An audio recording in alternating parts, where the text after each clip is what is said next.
DawgNation, and welcome into DawgNation at Large. I'm Kaylee Mansell with DawgNation insider Connor Riley.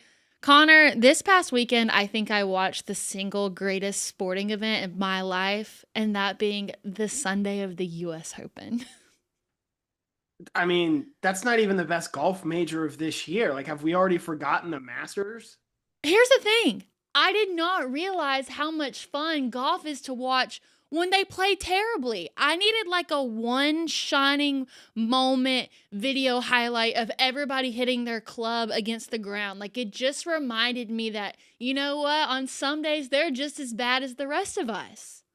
It was miserable conditions up there at Oakmont. Credit to JJ Spawn for finding a way to fight through and win, but I think the weather really impacted Sunday, and some guys, Victor Hovland, Sam Burns, were left at a real disadvantage, especially for when those weather delays came through. But I mean, look, I love seeing the course win as much as the next guy, but to say that US Open was better than the Masters is some big Gen Z brain going on right now. Look, I'll give you credit for something. The weather did impact something, and that was the level of enjoyment I had in watching it on Sunday. It was nobody told me it was that much fun. Like, I've been missing out this whole time.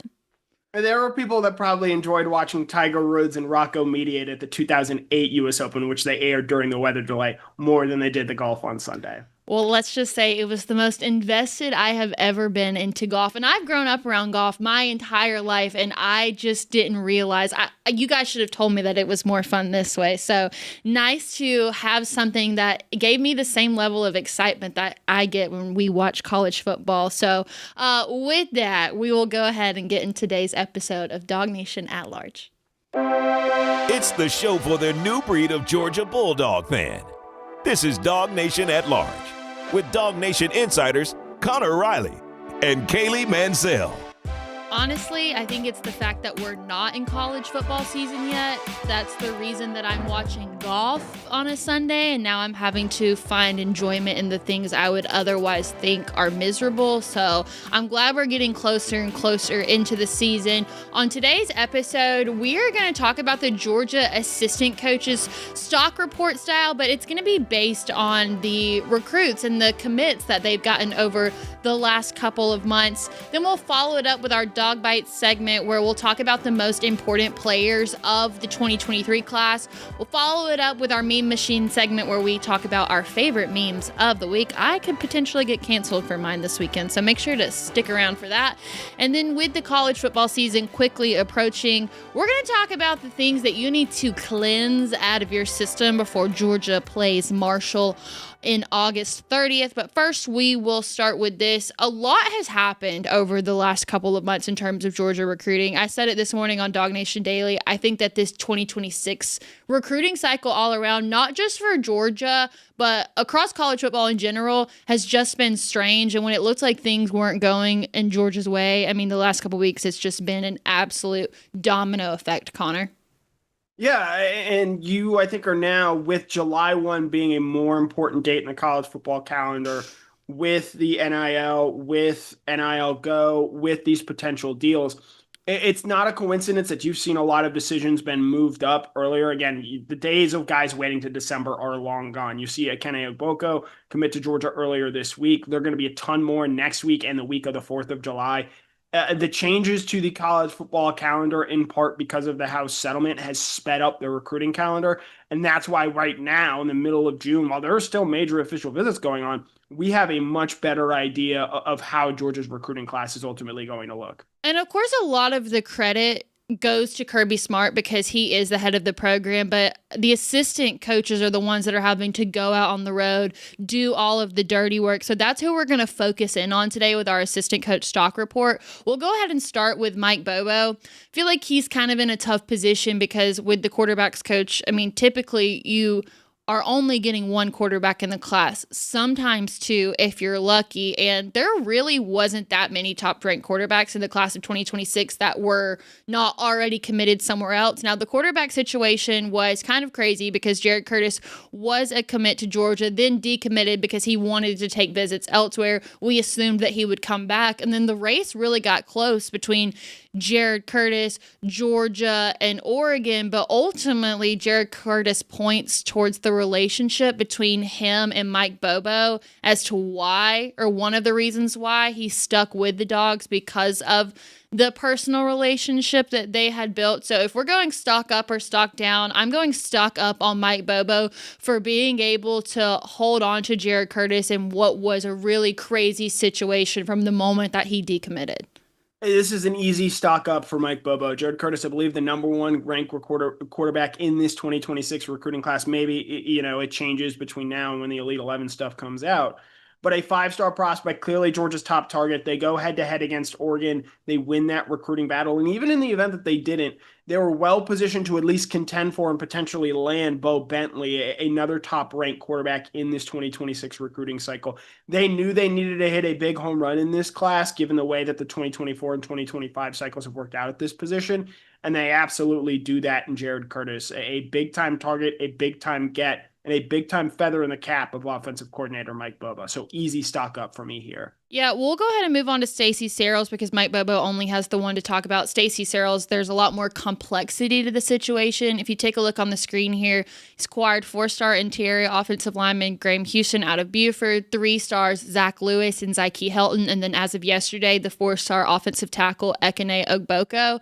Now, the Jackson Cantwell thing was, I'm not going to call it a major loss for Georgia, but of course a lot of Georgia fans are going to be disappointed because they put so much time and effort into him. And up until yesterday, I probably would have said stock down because typically with offensive linemen, you want to have higher rated recruits in the class because I feel like it really does transfer over at the line of scrimmage. But getting Ekene Ogboko yesterday was humongous, especially considering that going into his official visit, Georgia really wasn't at the top of his list. And so knowing that official visit had a humongous effect on his decision when you looked at who Georgia was up against, Clemson and Notre Dame were really big contenders, and I'm sure that they were willing to pay more than what Georgia had to offer. So as of yesterday, I'm going stock up on Stacey Searles for being able to get Ekene Ogboko when there is a really solid chance that it wouldn't have gone that way if he would have made that decision a week earlier. Yeah, landing Ogboko flips this from a stock down to a stock up. And Jackson Cantwell, I think Stacey Searles did everything he could to put Georgia in a position to land him. Unfortunately, I think NIL swung that recruitment there. There's one big fish out there for Stacey where if he lands him, it is unquestionably, in my mind, a stock up. Malachi Lee, 4-star offensive lineman deciding between Michigan, Alabama, and Texas on June 27th, a week from Friday. Georgia was a little late to the party there, I think in part because they had invested, as you said, Kaylee, so much time in Jackson Cantwell, but he made multiple trips out to Hawaii. Lee took an unofficial visit. That is very important in the month of June, flew from his family on his own dime from Hawaii to Georgia. Georgia's maybe looking on the outside in right now with that recruitment. Maybe it's Michigan if I had to make a prediction today. But if Georgia's able to win that recruitment, that is as well as you can do in this offensive line recruiting class. And look, Stacey Searles has faced a ton of questions this offseason based off of how things went a year ago. To be able to land Ogboko, potentially Lee there as well, and then the 3 interior in-state offensive linemen that they would sign, that's a very solid class. So I think, as you point out, Kaylee, yesterday's commitment of Ogboko flips it from a stock down to a stock up, and it has a potential to gain even more moving forward. Yeah, I think up until yesterday, I would have gone C+. Now I'm looking at this group as a B+. The addition of Malachi Lee will hopefully bring it to an A. And I do want to address the elephant in the room because it did come up on yesterday's commitment ceremony when he was asked about Malachi Lee. I don't exactly think that Ekene Ogboko understood the question and thought that he had to make the pitch for himself as to why he was better. But I mean, Georgia needs 2 offensive tackles, especially because offensive tackles now, like, you have to have one of those. They're so expensive. If you can get 2 in this class, we'll call it a solid year for Stacey Searles. Big time recruitment coming up there. And if Searles is able to land that is a very, very strong job for him in this recruiting cycle in my mind. Some of you are not going to like what I have to say about this, but sometimes it's my job to be critical. We're going to talk about Todd Hartley, who without a doubt is one of the best recruiters on this team. It's no secret when you look at the history of what he has done between Elias Williams, Ethan Barbour, Jaden Riddell. I mean, the list just goes on and on.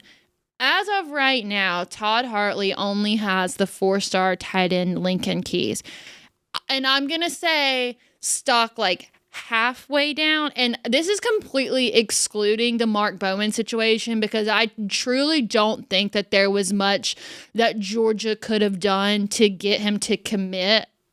I think USC sort of maybe had what he was looking for. So I'm not putting this blame on Todd Hartley at all. But there has been a lot of other tight ends that they were pursuing that had come off the board. I think they put a lot of time and attention to Mark Bowman, kind of like Stacey Searles did with Jackson Cantwell. You don't want to put all your eggs in one basket. I totally expect Todd Hartley to get another tight end to get into this class. But just because he has set the bar so high for himself, we're going to go like stocks medium down, but I don't anticipate that to be where things stand when this cycle is complete. Yeah, in some ways, Todd Hartley here is a victim of his own success because he has recruited at such an elite standard. And to actually answer, because this is a binary stock up or stock down, not stock sideways here, it's a stock down right now. And I think the Bowman recruitment does factor into that. There's nothing in my mind similar to Searles with Cantwell that I think Todd Hartley could have done to land Bowman. But I think the important thing to say with Todd Hartley, while right now it is a stock down, there's a very easy world where this flips into a stock up. Obviously, Braden Fogel, 4-star tight end, is someone that Georgia has made a big push for in the wake of the Mark Bowman commitment to USC. And then Caden Protho, who might be a wide receiver. He might be a tight end at the next level. We don't quite know yet. But with Todd Hartley working for that recruitment, I think there is a big chance that Georgia ultimately lands the 5-star pass catcher. And if you're able to have Prothro in this class, it's an easy stock up for Todd Hartley. So let's move on to the other group of pass catchers. Let's look at James Coley, who, according to 247, is actually the number 14th ranked recruiter. Stacey Searles is 22nd. Georgia does have the number 1. We'll get to that in a second. But I'm going to say that James Coley, stock up. Now, there's no 5-star within this group. You've got the 4-star Vance Spafford, 4-star Brady Marchese, 4-star Ryan Mosley, but I count each of these as a very large individual win. When it comes to Vance Spafford, we thought that he was gone with Mark Bowman. We thought that they wanted to play together, but the Dogs have been able to hold down Vance Spafford, and he just canceled his official visit to Miami for this upcoming weekend. So I think the fact that they've been able to hold him down in this position is a big win for James Coley. I've seen the 4-star Brady Marchese play. I think he's one of the most underrated players in this class, and his number is only going to continue to rise as his senior year of football starts. And then Ryan Mosley, just an all-around athlete. So while we're not looking at any like talent tailors on this board, this is a really good crop of receivers, and James Coley has the opportunity to go out and get one more next week when Craig Dandridge from Cambridge commits on Wednesday. I love this class that James Coley has put together, especially a year after you land Talon Taylor, you land CJ Wiley, you land a really deep wide receiver room. Ryan Mosley is one of my favorite players in this class, and I think someone that if I had to say is a little perhaps underrated or someone who can outperform their recruiting ranking, it's him. You hit the nail on the head with Marchese. Michigan and Florida made big runs to try and land him. I think that speaks volumes to what they see in him as well. We'll see if Spafford ultimately ends up in the class. There's still been a ton of smoke around him, and it seems like it's always a different school. But if they're able to add Dandridge to that list, who I like a lot, that is a really strong recruiting room for James Coley in his second year at Georgia. And look, he was not necessarily a super popular hire, given I think the way things transpired when he was the offensive coordinator in 2019. But there was no question that he was going to raise the talent level in that wide receiver room. He has done that after his first season. I think Georgia's in position to do it again, especially if they're able to add Dandridge next week. Just because of the young stars that we've seen at other schools, I feel like there's been so much more added pressure on Coley to go out and get a 5-star, super high-ranked commit. But if you can pull out the Craig Dandridge commitment next week and have 4 4-stars in the class, I feel like you can just stop right there because, as you mentioned, this is one of the more exciting groups that the 2026 cycle has to offer. And the fact that you've locked down potentially 4 of them already by July, job's done.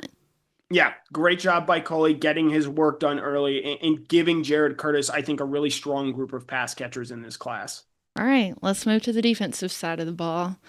Let's talk about Glenn Schumann. If you've been watching the show on video, you notice that with each coach that comes up, there is a slide that has the players that they have put into their position group. There is no slide for Glenn Schumann. We're going to have to go stock down because there are no names. Now, Georgia has been recklessly pursuing Tyler Atkinson, and we're going to see how that situation plays out. But here's where I have an issue. Putting all of your eggs into one basket when what Georgia has done so well consistently over the last couple of years is recruit linebackers. You've got Justin Williams, Chris Cole, CJ Allen, Raylan Wilson. Usually at this point in time, Georgia has an elite linebacker. We don't know what's going to happen with Tyler Atkinson. There's been plenty of other guys who have been passed up on. So right now, for Glenn Schumann, for putting all the eggs in one basket, I'm going stock down. This feels a little 2020 Dan Lanning recruiting for me. And let's rehash what happened there. Georgia had signed great outside linebacker classes in the 2018 and 2019 cycle. Guys like Azeez Ojulari, Jermaine Johnson, Nolan Smith, Adam Anderson, very talented players. And so they were limited in who they could take in that 2020 class. They end up taking MJ Sherman very early on instead of maybe waiting things out and seeing how things play out. Ultimately, they're not able to get Will Anderson, who becomes a monster at Alabama. And there's, a lot to be made of that. And then the next year, Dan Lanning leaves to become the head coach at Oregon. You look at the way Glenn Schumann has recruited this inside linebacker room, and I think he's a little like Todd Hartley as well, in that he's a victim of his own success. Chris Cole, Justin Williams, CJ Allen and Raylan Wilson the year before that. Even this past cycle, Zayden Walker, the number one linebacker in the country, AJ Krua, another very talented player from the Peach State. They're content to wait on Tyler Atkinson, and you understand that there. That's going to be a very big recruitment. I think the fact that he's changed his last official visit to where he's now going to Texas, I think puts a lot of Georgia fans on alert there. And look, there are other targets out there. Nick Abrams from Maryland is someone who I think Georgia feels comfortable about in this cycle. But they have put a lot in this cycle on Tyler Atkinson in that inside linebacker room. And similarly, you saw them do it with Jackson Cantwell. You saw them do it with Mark Bowman. All three of those five-star players, NIL recruitments. And Georgia lost the first two. And how much confidence do you have in a Tyler Atkinson recruitment where it looks like NIL and those opportunities are shaping up to be a big part of that? I will say this. Prior to probably this past weekend when the official visit happened, I did not have very high hopes for where things were headed with Tyler Atkinson because I do believe that it became more of an NIL recruitment that we had once anticipated. But based on hearing how the official visit went this last weekend, I remain a little bit more optimistic. But like you said, is going to visit Texas this weekend, which has been a huge rivalry for Georgia on not just on the field, but on the recruiting trail as well. So I have no idea what's going to happen with the Tyler Atkinson situation. If Glenn Schumann's able to get him, then Glenn Schumann does what Glenn Schumann does, and we're totally eating our words when we have this conversation again. Let's talk about Trey Scott.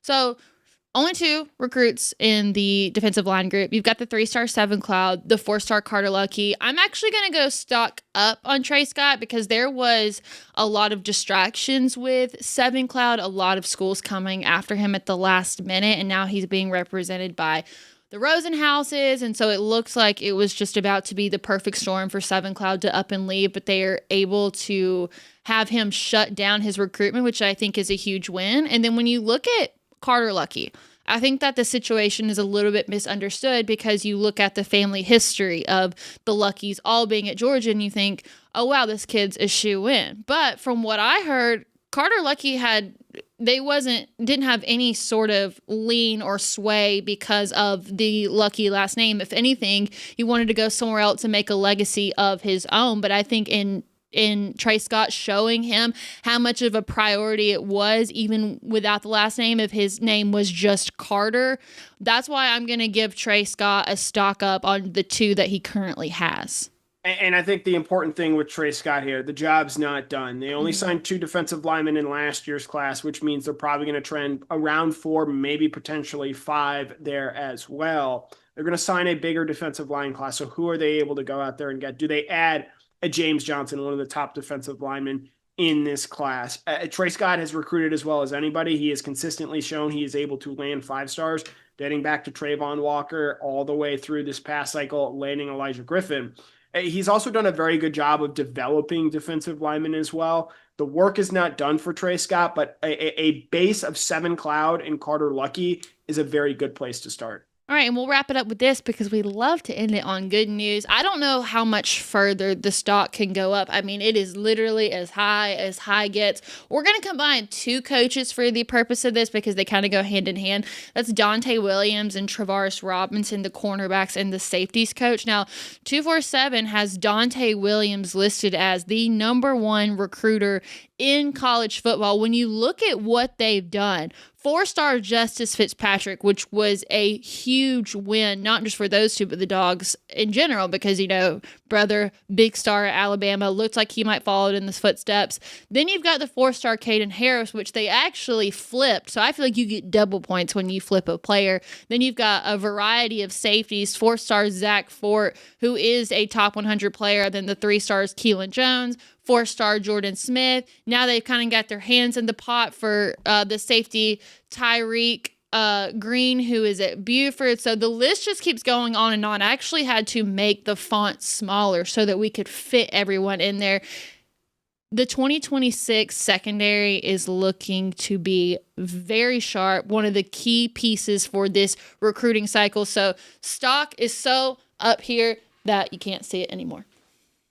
I was wrong about Dante Williams. I asked a lot of questions about him after last season. And look, they did a great job recruiting Ellis Robinson and DeMello Jones in the previous cycle, Andre Evans there as well. And they didn't necessarily land a lot of impact guys at the cornerback position last year in that recruiting class. And Dante Williams, when he was brought in from USC, thought of as a very highly talented recruiter. You're seeing that in this cycle with Justice Fitzpatrick, with Caden Harris. He played a role in Jordan Smith. Are they able to potentially add Chauncey Keenan as well out of Florida? If they're able to do that, Dante Williams has done a great job on the trail this offseason. Travaris Robinson showing why he was brought in with the guys Zach Fort, Keelan Jones, and Jordan Smith. If you're able to continue to build off that and you're adding Tyreek Green, a Buford player, Georgia could potentially have 2 in this class. It shows why those guys were brought in and why moving forward the secondary, even after losing Fran Brown and Will Muschamp stepping back and taking a step back from a recruiting fronting role, is in very good hands moving forward. Yeah, maybe we go honorable mention Buford High School stock up. Mm-hmm. Graham Houston's going to be a very good player on that. I think so too. Line, and so there's a lot to like with this team moving forward. So all in all, my big takeaway from this entire conversation is that there was a period of time where Dog fans were frustrated with the way that things were going in the 2026 class. I mean, the ranking just continued to decline week after week, and you sat there and asked yourself, I mean, is there any way that Georgia pulls out a top 3 class? Well, they've been able to jump over 15 spots in the last month and now have the #2 ranked recruiting class. And you know what? USC ahead of them, I don't really count that. The pay to play, all the 3 stars. Right now, Georgia's shaping up to look like it has the most consistent class when at one point it looked like things were rough. So it's Kirby Smart, all the assistant coaches that we've talked about, they have been able to pull out what looks like it has been an absolute miracle over the last 2 months. Don't see them slowing down anytime soon as we move into the month of July. And you look at the 2 coaches that we gave stock down to, Glenn Schumann and Todd Hartley. If you want to bet against them, closing out some big-time recruitments, Caden Prothro for Hartley and Tyler Atkinson for Glenn Schumann, I think you could feel as good as you could in the country with those guys recruiting those highly touted prospects. Yeah, if there's 2 coaches that can come back from stock down, probably in the matter of a week or so, it's going to be Todd Hartley and Glenn Schumann. So coming up here in just a little bit, we will do our Meme Machine segment, followed by the DawgNation Cleanse of the things you need to get rid out of your system.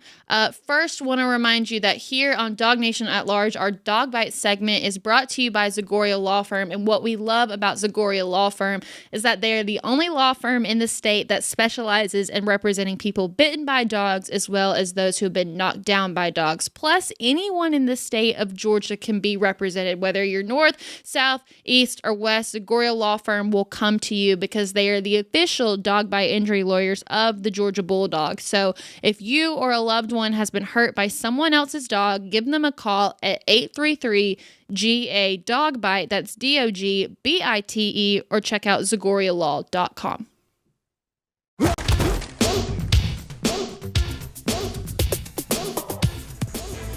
So Dog Bites is kind of a running segment for the next 2 weeks. Last week we did the 2022 players, this week the 2023, and then of course we'll have the most important of 2024 and 2025. But I started digging into the numbers. So let's just kind of lay the foundation on the 2023 class.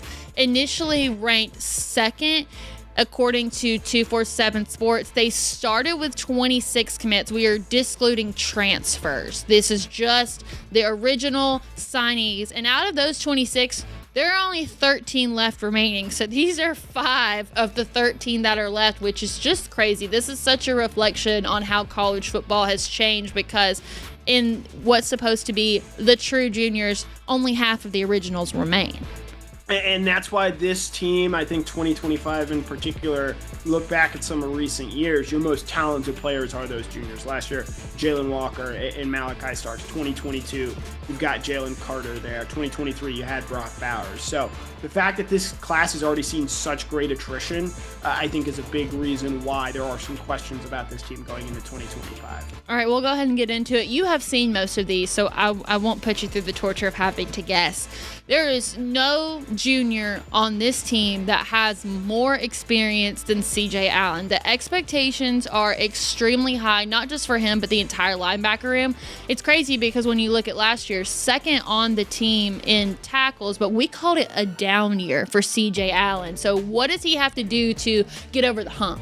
Yeah, this is a guy who is the most important leader, I think, on this Georgia defense. You mentioned the experience that he has. It's going to be his third year as a starter, starting both in 2023 and 2024. Can he make those impact plays? Only 3 tackles for a loss last season. You saw him have the interception against Florida. If he's going to take that next step, his fundamentals are incredibly sound. He's going to make the solid play. He's going to, stop a running back and give them a 3-yard gain. Can he have more sacks? Can he have more tackles for loss? I know they have some younger pieces in that inside linebacker room, Justin Williams, Chris Cole, who can do a lot of different things. But if CJ Allen is able to be an every down linebacker like Georgia thinks he can be, he's going to be able to go out there and do that. So if he's able to make more of those impact plays going into 2025, there's no question in my mind he has a chance to be the best player, not only in this linebacker room, but potentially on the defense as well. Perhaps one of the more intriguing players in the 2023 class is Lawson Lucky. He got a lot of people excited last year for his pass catching abilities. And yes, that is what Lawson Lucky does well, but there's a lot more talented pass catchers around him this year. So the impact is going to have to look different than it did last year for Lawson. And Oscar Delp comes back once again, so that is going to somewhat eat into his production there. I'm fascinated to see how Lawson and Gunnar Stockton work, especially over the middle of the field. You saw Lawson have a lot of success with that a season ago. Did well early, picking up a big third down for Gunnar in the spring game there. How does he develop that chemistry with Gunnar Stockton? We know Oscar Delp obviously has that. The other thing with Lawson, I mentioned leadership with CJ Allen. This is a guy the coaching staff loves. He takes tough love, and he is a great leader on this offense. So I expect him to be a bigger part of this team this year, even if the stats don't necessarily match up to that. Yeah, I think we got a really good glimpse of that on G-Day because Lawson ultimately was one of the people that we were allowed to hear from. And you can just tell in the way that he speaks about his team and how sophisticated he sounds that he's definitely one of those in the locker room that his words mean a lot. Important thing to note here as well. We remember when he first came in as a freshman, how he was lighting things up and how impactful he was. Then had to deal with an ankle injury. When I spoke to Todd Hartley at the end of last season, he still felt like Lawson was trying to get over that ankle injury and get back to his full self. So if we see that and he's fully healthy this season, it could be a very dangerous player. I'm not saying he's Brock Bowers, but he could be just a step below that for this Georgia offense. I have never seen the emojis for Janelle Aguero, and if I didn't know who it was definitely going to be the nails. That gave it away. It's no secret that Janelle's career has kind of been disrupted by injury, and he's one of those players that I don't want to look back on his career and think, what could have been. He was once viewed as one of the top prospects in this class and one of those guys that was on every breakout board headed into his sophomore year. There's certainly a lot of hope for what he can bring to the table because he's been around the program long enough to know what the defensive scheme looks like. But I think what he's going to have to show this year is not just help, but instincts. So let's compare him to Tyke Smith, the guy who held the star position beforehand. Tyke Smith came in with a ton of hype, was a freshman All-American in his time at West Virginia. Injuries derailed the early part of his career, but in that third year, he emerged as an impact defender, leading that Georgia team in interceptions and finding a way to have a nose for the football. Now that Janelle Aguero is in his third year at Georgia, can he have a similar year that Tyke Smith had in 2023? If that's the case, Janelle Aguero has a chance to be a very, very important player on this defense. We've talked so much about KJ Bolden and what he means to everything for this defense going forward. Janelle Aguero is able to stay on the field, be in pass coverage situations, something he wasn't a season ago. I think that's going to help his career greatly. Another player that we can kind of throw into this category of injuries has been a consistent issue, maybe not as much as Janelle Aguero, but still a problem, has been Monroe Freeling. And luckily, he's had some talent around him the last 2 years to help kind of disguise some of that, but help limited is this year. Last week we talked about Ernest Green and how they don't have as much depth behind them, so the impact that he needs to make cannot be overstated. The mistakes have to be minimal because Monroe Freeling is going to have to play a bigger role this year than ever on the offensive line. Yeah, Monroe Freeling is Georgia's starting left tackle this year. They have moved Ernest Green over to the right side, and I think based on what you saw in that Notre Dame game, it's fair to ask a lot of questions. Now, we obviously know now that Freeling was hurt in that game. He has off-season shoulder surgery to get that cleaned up. Georgia clearly views him as an important piece on this offensive line. Freeling is the top recruit that Stacey Searles has landed in his time here at Georgia. He was the number 35 overall player, sort of just missing that 5-star status. Georgia's going to need him to play up to that potential. And look, they've had talented players develop in the first-round draft picks before, Broderick Jones and Marius Mims. Freeling's taking a little bit longer to turn into that type of player, but there is still the chance for him to do that in 2025, and Georgia's probably going to need him to if this team is to win a national championship this year. So we'll wrap up the conversation with Gabe Harris, and across the edge room, there is very little UGA experience because, yes, they bring in Elo Mendoza from Army, but hasn't had the SEC experience. Then you bring in a really great core of young guys who haven't played a down of college football. So the thing about Gabe Harris is that he technically has big shoes to fill because, I mean, look who was ahead of him. Michael Williams, Jalen Walker. He doesn't have to be them, but he does have to be a consistent force because there's very little experience in this room, and he's the only one that's been immersed in the Georgia way and the Georgia culture. I am very excited to see what Gabe Harris does this year. This is a guy who, I think the addition of Elo Mendoza is maybe being misconstrued a little bit. I think a lot of people saw in the offseason, he led Army in sacks, the pass rushing upside. I think the biggest thing that Mendoza brings to this team is it allows Georgia to use Gabe Harris however it wants because they don't have to pigeonhole him to just that outside linebacker role. We've seen him play on the defensive line and at outside linebacker early in his career at Georgia. He missed time this spring as he recovered from labrum surgery. I think this guy is going to be a very impactful and disruptive defender for Georgia this year at both outside linebacker and on the defensive line. And if this defense is to reach its ceiling, it's going to be because Gabe Harris shows why he is one of the more disruptive defenders on this Georgia team in 2025. So really quick, I want to give a shout out to everyone that watched the Ekene Ogboko commitment ceremony yesterday, but also every single person that participated, everybody in the production room who also makes this show happen, as well as you, Connor, and Brandon Adams. But here's the thing. The job is not done. There are a ton of commitments next week, but myself and Jeff Santel will be headed on the road Monday for the 4-star edge, Kamari Brooks, which will take place at 3 o'clock. You can watch it on any DawgNation platform. And then Wednesday, we'll be headed to the 4-star wide receiver, Craig Dandridge, who's at Cambridge. Don't have a specific time yet, but we are projecting that's going to be sometime in the afternoon. So I'm sure Connor will be back on the call, but make sure to tune into those next Monday at 3 for Kamari Brooks and next Wednesday afternoon for Craig Dandridge. I'm a little bit nervous about what's to come for Meme Machine, but I say we just go ahead and do it. Who's that calling down?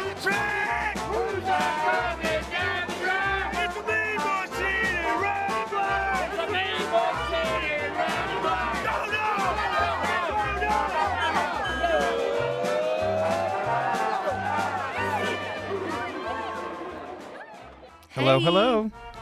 Can I just say something real quick? I hate to jump on your show We can't stop you. right off the bat. I don't think we gave enough credit to the emojis this week because I worked very hard on these thought they were emojis that great, we and did for. Kaylee just sort of hand waved it. I thought they were incredible. All right, can we go through these just really quickly? By all means. Connor, take us through the last two. And even the third one. The first two, yes, we had seen before. I did add the Allen wrench for C.J. Allen at the top. That was a nice add. Lawson Lucky was the man made for this game, right? Lawson Lucky. Okay, can you take me through the next one, Connor? Yeah, so the last one, Joe, a cup of Joe, nail, Aguero, you're growing crops. Yeah, Ag Arrow. Yeah. Ag Arrow. Yep. Next one, Mon, like a Jamaican Mon. Yeah, Row, you're rowing. Also, Jamaican bobsled team, potentially throwing that out there. And then free, pretty self-explanatory there. And then this last one is incredible. This last one might be your best work. G, it's a penny, but who's on the penny, Kaylee? Abraham Lincoln. G-Abe. And then that is hair, Gabe Harris. I thought that was incredible, Cody. I just needed to. Jack Leo's in here with us. He worked hard on that. I worked hard on that. I just want to make sure they got their love. I don't want you to ever feel like I'm diminishing your hard work here on the show, but I sometimes don't know who we've done and who we haven't at this point, So I didn't want to make Connor go through all of it again. But what y'all do, I mean, it's real Picasso here in the DawgNation studio. It's so dumb, but we have fun with it. All right, Kaylee, are you going first this week? Yeah. Okay. So the original tweet got taken down, but I'm sure that you saw it. It was everywhere. It came from the Iranian state government when they said a great surprise will occur, one that the world will remember for centuries. And somebody quote tweeted it and says, Hayes Fawcett before a 2-star commits to Idaho. And I'm so sorry. I don't know if I'm supposed to use stuff like that on this show, but I love dark humor. When I saw this, a tear is still coming to my eye now because how did somebody even come up with this? Like, you're taking a really bad situation and kind of like, using self-deprecating humor, but it was, I couldn't have even thought up something as great myself. So sorry. 3-year Letterman was eating them up. There was a lot of SEC talk under all the Iranian government stuff, which I know. Leave it to SEC fans. They will take you down a peg. Yep. All right, mine this week. To be honest, I have to go find these every week. And that when I saw this one, I said, we're done. We're done. Here we go. Adam Schefter tweets, Cleveland Browns rookie Shedeur Sanders ticketed by police for going 101 miles an hour in a 60-mile-per-hour zone. The guy goes, that's nothing. A couple of months ago, he went 144 when he was supposed to go 25. So we can still take NFL draft shots at Shedeur Sanders. I'm sure there was other memes about speeding that could have happened too, but we're going to get to that one because I thought that was pretty good. And we're going to move quickly here because I'm sure that there are some Georgia jokes that could be made in regard to that Shedeur Sanders tweet.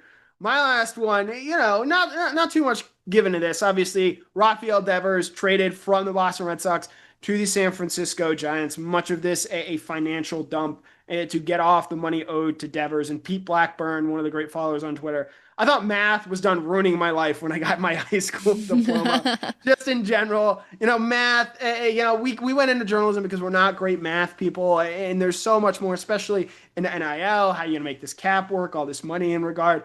I thought my days of math were done. I didn't take a math class in college because I fortunately tested out of it at UGA. And here it is, math becoming a big deal once again. I don't think you've ever said anything more relatable on this show that I went into journalism because I was horrible at math. Like, that's ding, ding, ding. And we thought we'd be walking around with graphing calculators the rest of our life. We haven't needed it since. Except when I try and do some of these stat things that we have to add up, it does take me a long time. All right. Really quick before we get to our cleanse. If you like what we do here on DawgNation at Large, we really do try to put a lot of work into each week's show and bring some unique content. And make sure to give us a like here on the show. And then if you haven't already, make sure to subscribe to our DawgNation YouTube channel so you can always get updates for any time that there is breaking news, or to watch any of the other shows that we have on this week, including DawgNation Daily that'll take place tomorrow at 10 a.m. Last year, I did a juice cleanse. It was awful. I will never do it again. But that was kind of the inspiration for the things that we needed to cleanse out of our system before the season starts. So we're bringing it back for year 2. This is the DawgNation Cleanse. Take a deep breath and prepare for the DawgNation at Large Cleanse.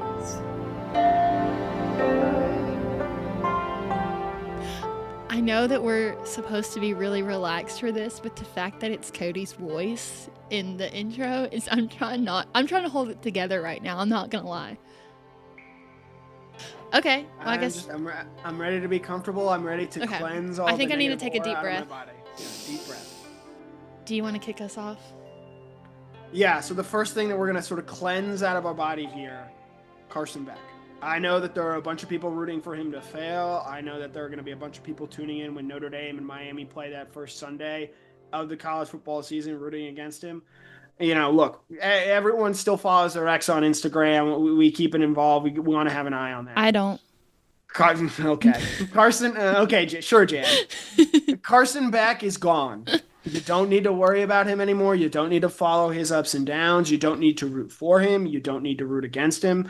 Gunnar Stockton's going to be your starting quarterback. Comparison is the thief of joy.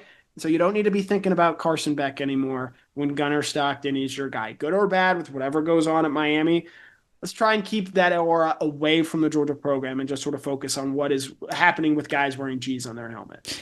Yeah, I actually put the same thing. Maybe we call him he who shall not be named on this show, because I do feel like people are at the point where they're ready to move past that. But since you took that one off the board, I figured you might. I do have a backup one. It is a similar concept to what you just said. And maybe it's just because I have recency bias because I have been on the recruiting trail. Georgia doesn't get every single person that they are going after, especially in this day and age where people just happen to cost a lot of money, and that's okay. So for those of the big ones that Georgia hasn't gotten, I don't want people to root against them or root for their downfall, because at this point we'll never know what their career at Georgia looked like. So for all the big losses, leave those in the past and focus on the ones that Georgia has been able to gain and pour your energy into them instead of putting negative energy towards the losses. All right, next up, the wide receiver room. Now, last year there were a lot of issues with drops in the hands in that room. Arian Smith gone to the NFL, taken by the New York Jets. Dom Lovett moving on as well. I know there's going to be a hyperfixation, especially early on in the year, with how these wide receivers do and how these wide receivers play. You don't need to be quite so worried about them. I'm here to let you know that this wide receiver room is much improved from where it was a season ago, both in terms of overall talent, but the way all the pieces fit together. You have outside receivers now in Noah Thomas and Colby Young. You have versatile pieces in Dylan Bell and London Humphreys. You still have a speed threat in Zachariah Branch, and then you have young, promising players, a Sokovie White, a Talon Taylor, a CJ Wiley. There is talent, and there is a chance that this wide receiver room is one of the better ones in the country in 2025. So I know it's a big concern given how that room performed a year ago. You need to let go, like Georgia players did a season ago with some of those footballs that were thrown their way, but just let go and drop those negative feelings that you have about this wide receiver room, because I think this room can be very special in 2025. I don't know if we just had some aura connectivity between our brains, or maybe every dog fan feels the same way about the things they need to get out of their system, because I also put the wide receiver drops, because typically what happens when you carry that negative energy over into the next season, what happens? Georgia plays Marshall. A receiver drops one ball, and then all of a sudden it's outrage again. Everybody thinks, oh my gosh, we have a drops problem. But this is a completely different group of guys, and the ones that are coming back a little bit older, a little bit wiser, and you don't think that James Coley had them working on the fundamentals of pass catching after what happened last year. You're wrong. It's not going to be an issue this year. Cleanse yourself of last year's wide receiver group and be so excited about the ones that are coming in this year, or that are going to bring a different dynamic and electricity that this group so desperately needed. My next one, Texas. Georgia beat Texas both times they met last season. They were the better team on the field. They found a way to win those games. And mind you, neither of them were played in Sanford Stadium. And yet everyone in the national media has put Texas ahead of Georgia entering this season, despite Georgia and Texas both having, I think, a similar level of losses of talent. I know there's going to be a lot of eyebrow raising when Texas is ranked ahead of Georgia, and Texas has already taken up a ton of airspace this offseason. Don't focus so much on that November 15th game when they come to Athens, the first time in program history that Texas is visiting Georgia and playing them in Sanford Stadium. Georgia has enough on its plate already with this schedule and the things that they're going on, and Georgia's got to worry about themselves first before concerning themselves with that team in Austin. So I know Texas is the big team in the SEC right now. That might frustrate a lot of Georgia fans. Georgia takes care of business. They're going to be just fine. They did that last year against Texas when a lot of people predicted them to lose both of those games. The same thing could very well happen again this year. So focus on yourself, turn inward, and not let outside distractions like Arch Manning and the Texas Longhorns impact how Georgia goes about this season. For my last one, I'm going to go sort of a similar route, but it's more SEC championship based and not the outcome of what happened, because, I mean, obviously that was a great win, but more so the idea of the SEC championship, because I myself was guilty of being like, oh my God, Georgia has to go play in the SEC championship. How did we get here? And I know a lot of people now say that, well, it doesn't really matter, but it still matters to this Georgia program. And think about the feeling that you felt seeing Georgia defeat Texas, even in the long run where it gave them the bye, and some people may point that towards the downfall, but the goal is to win an SEC championship. Yes, the national championship too, but in speaking with all of the players, you can tell how much this means to them. So I want people to cleanse this idea that the SEC championship is a bad thing, because look at the memories and the moments and where it got Georgia. We got the great Gunnar Stockton hit that will live in the Georgia legacy forever, and it's a really big accomplishment to win that. So let's just cleanse out this idea that the SEC championship is something to be looked down upon.